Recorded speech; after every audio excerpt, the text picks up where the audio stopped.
আজকে আমি নিয়ে এসেছি স্পাইসি চিকেন রেসিপি। এইভাবে চিকেন যদি রান্না করেন বাড়ির সকলেই কিন্তু আপনার প্রশংসায় পঞ্চমুখ হবেই হবে। তো অবশ্যই একবার এইভাবে চিকেনের এই রেসিপিটি ট্রাই করে দেখতে পারেন।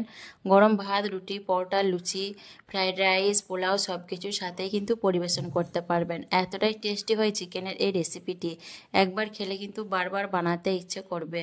তো চলুন তাহলে আজকের এই চিকেনের স্পাইসি রেসিপিটি দেখে নেওয়া যাক, আর ভিডিওটি স্কিপ না করে দেখতে থাকুন। তো আসসালামু আলাইকুম, আসার মিনি কিচেনে সকল বন্ধুদের স্বাগত জানিয়ে শুরু করছি। গ্যাস অন করে আমি কড়াইয়ের মধ্যে দিয়ে দিচ্ছি হাফ কাপের মতো সর্ষের তেল। আর রান্নাটা অবশ্যই সর্ষের তেলেই করবেন। তেলটা একটু গরম হয়ে আসলে তারপর এর মধ্যে দিয়ে দিচ্ছি আমি ফোড়নে এক টুকরো দারচিনি, 3টে এলাচ আর 2টো লবঙ্গ, দিয়ে দিচ্ছি 2টো তেজপাতা, আর দিয়ে দিচ্ছি 4 চামচে 1 চামচ চিনি। চিনিটা দিলে মাংসের কালারটা খুব সুন্দর আসে, তার জন্য আমি 1 চা চামচ চিনি ব্যবহার করেছি। আর চিনিটা যারা অপছন্দ করেন তারা কিন্তু চিনিটা স্কিপ করতে পারেন। তো একটু নাড়াচাড়া করে নেবো চিনিটা গলে যাওয়া অবধি। কয়েক সেকেন্ড নাড়াচাড়া করানোর পর দেখুন চিনিটা বেশ ভালোভাবে গলে গেছে আর ফোড়ন থেকে সুন্দর একটা ফ্লেভার বেরিয়ে এসছে। এখন আমি এর মধ্যে দিয়ে দিচ্ছি কেটে রাখা পেঁয়াজ কুচি। এখানে আমি 2টো মিডিয়াম সাইজের পেঁয়াজ দিয়েছি। দিয়ে নাড়াচাড়া করে পেঁয়াজটাকে বেশ ভালো করে ভেজে নেব। 5-6 মিনিটের মতো ভেজে নেওয়ার পর দেখুন পেঁয়াজটা বেশ সুন্দর করে আমার ভেজে নেওয়া হয়ে গেছে। পেঁয়াজের মধ্যে দেখুন সুন্দর একটা কালার চলে এসছে। এইভাবে করে পেঁয়াজটাকে বেশ ভালো করে ভেজে নিতে হবে। দেখেই বুঝতে পারছেন পেঁয়াজটাকে আমি কিভাবে ভেজে নিয়েছি। এখন এর মধ্যে দিয়ে দিচ্ছি আমি 4 চামচে 2 চামচের মতো আদা রসুন বাটা। আদা রসুন একসঙ্গে আমি বেটে নিয়েছি। আর দিয়ে দিচ্ছি 4টে কাঁচা লঙ্কা বাটা। লঙ্কা বাটাটা অবশ্যই নিজেদের পছন্দ মতো দেবেন, বাড়িয়ে কমিয়ে। দিয়ে নাড়াচাড়া করে নেব আমি আবারও 2 মিনিটের মতো, যাতে আদা রসুনের কাঁচা গন্ধটা না থাকে। আদা রসুন বাটা দেওয়ার পর আমি 2 মিনিটের মতো নাড়াচাড়া করে নিলাম, যাতে কাঁচা গন্ধটা না থাকে আদা রসুনের। তারপর আমি এখন এর মধ্যে দিয়ে দিচ্ছি একটা বড় সাইজের টমেটো পেস্ট। টমেটোটা আমি গ্রেটার দিয়ে গ্রেট করে নিয়েছি, আপনারা চাইলে কিন্তু মিক্সিতেও পেস্ট বানিয়ে নিতে পারেন। বেশ ভালো করে নাড়াচাড়া করে টমেটো পেস্টটাকে আমি মিশিয়ে নেব।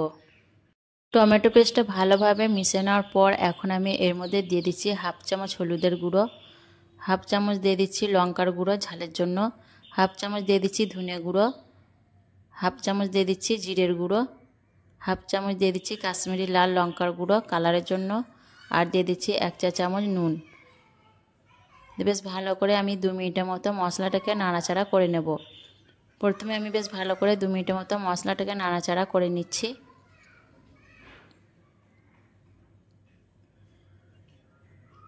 2 মিনিটের মতো মশলাটাকে ভালো করে নাড়াচাড়া করে নেওয়ার পর এখন আমি মশলার মধ্যে দিয়ে দেব সামান্য পানি।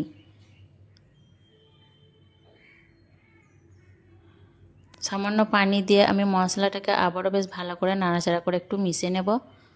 মশলাটাকে বেশ ভালো করে নাড়াচাড়া করে নিয়ে তারপর আমি ঢাকা চাপা দিয়ে একদম মিডিয়াম ফ্লেমে 5 মিনিটের মতো কষিয়ে নেব। তাহলে মশলাটা বেশ ভালোভাবে কষিয়ে নেওয়া হয়ে যাবে। 5 মিনিট রান্না করার পর আমি ফিরে এলাম, দিয়ে ঢাকনা খুলে নিলাম। আর মশলা থেকে দেখুন তেলটা বেশ ভালোভাবে ছেড়ে দিয়েছে। মশলাটা কিন্তু বেশ ভালো করেই কষিয়ে নেওয়া হয়ে গেছে ঢাকা চাপা দেওয়ার কারণে। তো এখন আমি মশলাটা একবার বেশ ভালো করে নাড়াচাড়া করে নেব।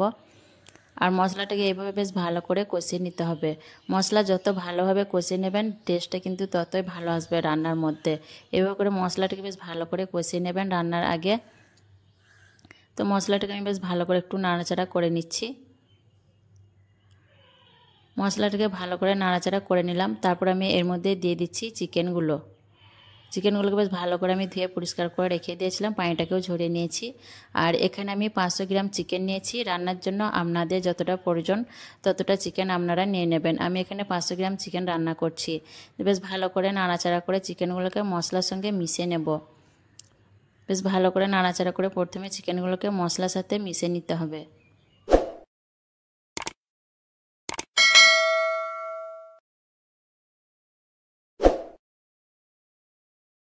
2 মিনিটের মতো আমি চিকেনগুলোকে বেশ ভালো করে নাড়াচাড়া করে আর মশলার সাথে মিশিয়ে নিয়েছি। দেখুন, দেখেই বুঝতে পারছেন। এখন আমি ঢাকা চাপা দিয়ে একদম লো ফ্লেমে 10 মিনিট হতে দেব। 10 মিনিট পর আমি ঢাকনা খুলে নিচ্ছি। আর 10 মিনিট ঢাকা চাপা দিয়ে রান্না করার পর দেখুন চিকেন থেকে বেশ অনেকটাই পানি বের হয়েছে। এখন আমি অনবরত নাড়াচাড়া করতে থাকবো ঢাকনা ছাড়াই। 15 থেকে 20 মিনিটের মতো অনবরত নাড়াচাড়া করে আমি চিকেনটাকে আরও বেশ ভালো করে কষিয়ে নেব। যত ভালোভাবে চিকেনটাকে কষাতে থাকবেন চিকেনের কালারটা কিন্তু ততই চেঞ্জ হতে থাকবে। তো বেশ ভালো করে চিকেনটাকে আমি 15 থেকে 20 মিনিট কষাবো, যাতে চিকেনের মধ্যে যে পানিটা বের হয়েছে এই পানিটা একদম টেনে যায়। 15 থেকে 20 মিনিটের মতো চিকেনটাকে কষে নেওয়ার পর দেখুন চিকেনের মধ্যে বেশ ভালোভাবে তেলটা ছেড়ে দিয়েছে আর চিকেনের কালারটা কত সুন্দর এসছে দেখুন কষে নেওয়ার পর। যত ভালোভাবে চিকেনটা কষে নেবেন চিকেনের কালারটা কিন্তু ততই ভালো হবে আর খেতেও অনেক টেস্টি হবে। তো এইভাবে করে চিকেনটাকে বেশ ভালো করে কষিয়ে নেবেন। আর চিকেন থেকে যে পানিটা বের হয়েছিল সেই পানিটাও কিন্তু আর নাই দেখুন। তো এইভাবে বেশ ভালো করে চিকেনটাকে কষে নেওয়ার পর এখন আমি এর মধ্যে দিয়ে দেবো পানি। তো এখন আমি এর মধ্যে দিয়ে দিচ্ছি হাফ বাটি মতো পানি। খুব বেশি পানি আমি দেব না, হাফ বাটির মতো পানি দিয়ে দিলাম। আর এখানে আমি দিয়ে দিচ্ছি 4টে কাঁচা লঙ্কা। যেহেতু এটা আমি স্পাইসি চিকেন কারি বানাচ্ছি তার জন্য ঝালের পরিমাণটা একটু বেশি করেই দিয়েছি। আপনারা যদি খুব বেশি স্পাইসি না বানাতে চান তাহলে ঝালের পরিমাণটা কমিয়ে দেবেন নিজেদের ইচ্ছে মতো। আর দিয়ে দিলাম সামান্য ধনেপাতা কুচি। ধনেপাতাটা অবশ্য সম্পূর্ণ অপশনাল, হাতের কাছে থাকলে দেবেন, নইলে দেবার প্রয়োজন নেই। আমার কাছে ছিল তাই দিয়ে দিলাম। একটু নাড়াচাড়া করে বেশ ভালো করে মিশিয়ে নেব।